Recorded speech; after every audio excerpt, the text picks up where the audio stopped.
The American Psychiatric Association defines anxiety as a negative mood state characterized by a set of behaviors. Individuals' anxiety is a subjective sense of unease due to things such as apprehension about a future meeting or confrontation with a friend. Their interpreting one's physiological responses will then be reflected in bodily changes. For example, when rats are exposed to light and subsequently given an electric shock, when the light is flashed again, the rats retreated to the corner of the cage and were observed fidgeting and trembling. While anxiety is not pleasant to experience, in small amounts, it is actually beneficial for humans. This is also the case with stress, to which Lazarus said arises when an individual perceives they cannot adequately cope with the demands of the situation. Both stress and anxiety increases an individual's arousal state, thus increasing the bodily changes mentioned. The Yerkes-Dodson law provides a clear representation of how a little amount of arousal and stress is good for performance, but if you experience too much, then your performance will start to decrease. In regards to trait and state anxiety refers to one's general level of stress that is characteristic of an individual. State anxiety can be defined as nervousness or discomfort caused by the arousal of the autonomic nervous system, which is induced by different situations perceived as dangerous.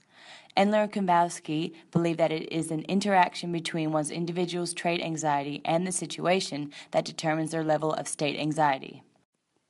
It will now be explained how Paula's level of arousal, stress, and anxiety have influenced her in the rowing race. An hour before the rowing race, Paula exhibits a low arousal state and describes herself as relaxed, admiring the view and not worrying about the race. 10 minutes before, however, Paula began to experience a rush of negative thoughts concerning her fear of letting the team down. These psychological cognitions can be attributed to Paula's trait anxiety, as she would think about how losing would disappoint everyone instead of focusing on the task she was about to commence. Before the race started, Paula began to experience the physical symptoms of anxiety. She appeared distracted, focusing on the other team and noticing how they are much larger than her team, arguably increasing her state anxiety and thus arousal.